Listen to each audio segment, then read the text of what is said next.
The Dr. Ray Podcast is a co-production of Ave Maria Radio and EWTN Radio. Here's today's monologue with Dr. Ray Guarendi.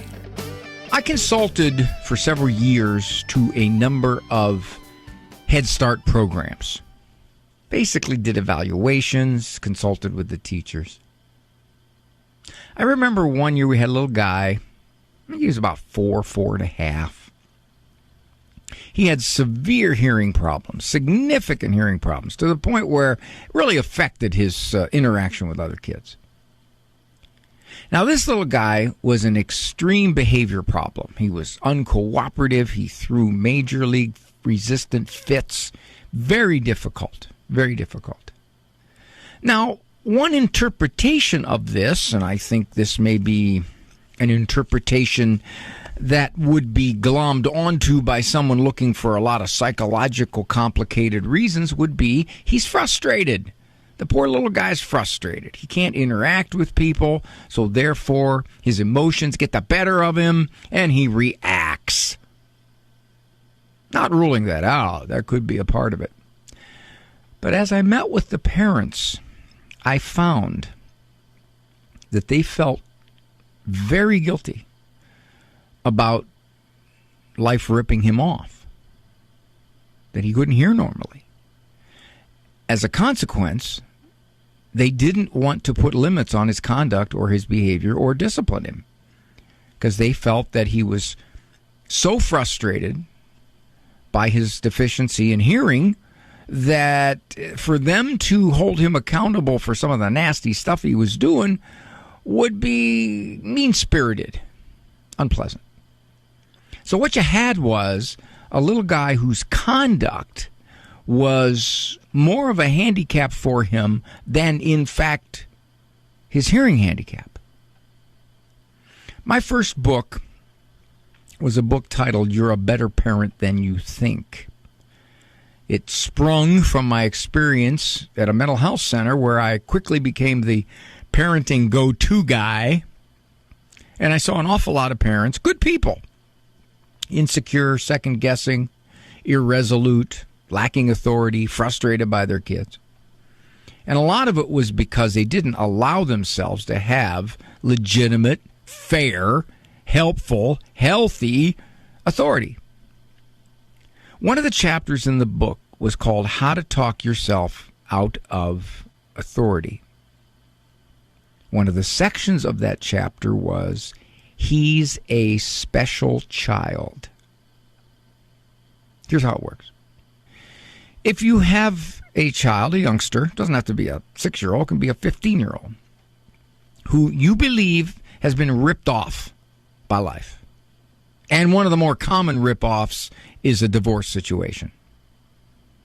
The custodial parent feels very badly for the child because the mom or the dad are not a consistent part of their life anymore.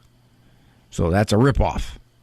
Or if you have a child, for example, it's on the autistic spectrum.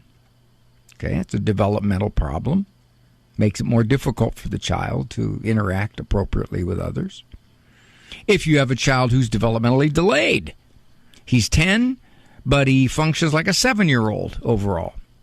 So anything that brings this child out of the realm of normal, unhindered type of development is a risk for a lot of parents to say, life has not been fair to my child, therefore I have to understand what he's dealing with, and therefore I have to be very loose if implementing any discipline because of his overall frustration level, his overall struggle to deal with his handicap, whatever that might be.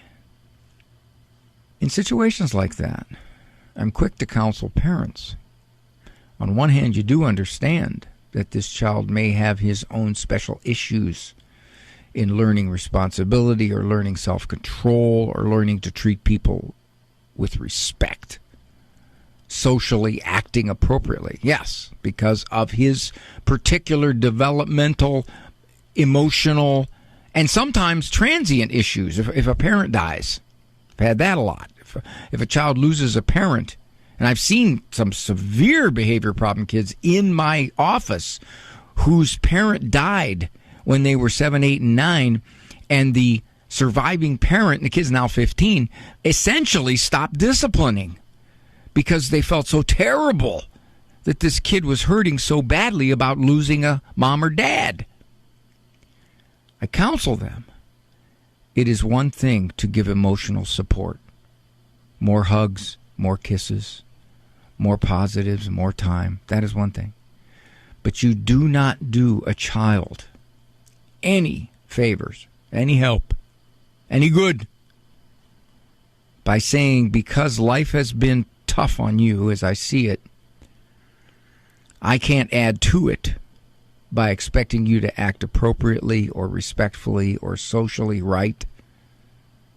I've seen so many kids, because of that, become very difficult young adults.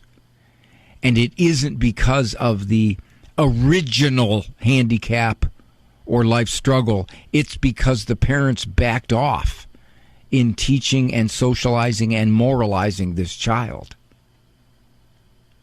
Don't do it. Recognize it's one thing to be hurting because of your particular situation, but that is not a justification for being nasty or disrespectful or hurtful or mean-spirited to other people. They still have to be held accountable with loving discipline. When we adopted our twins, they were undisciplined. They were 4 years old, and they had not been disciplined well for the first 4 years of their lives. And the son especially was just out of control.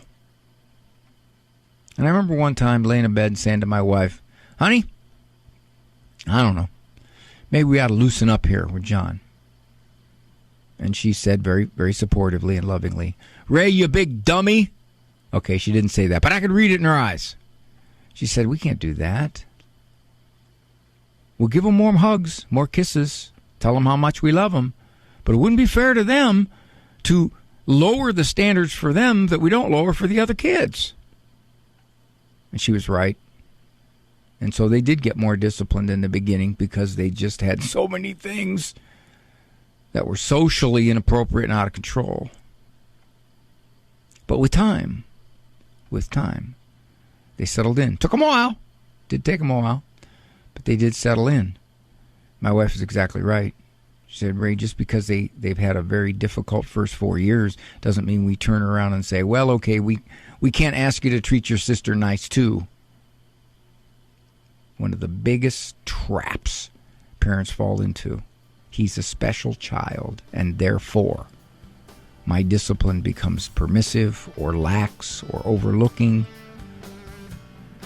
Doesn't help anybody. More of Dr. Ray's monologues can be found on his website, drray.com. Monologues as well as full-length programs of The Doctor Is In can be heard at AveMariaRadio.net and EWTN.com/radio.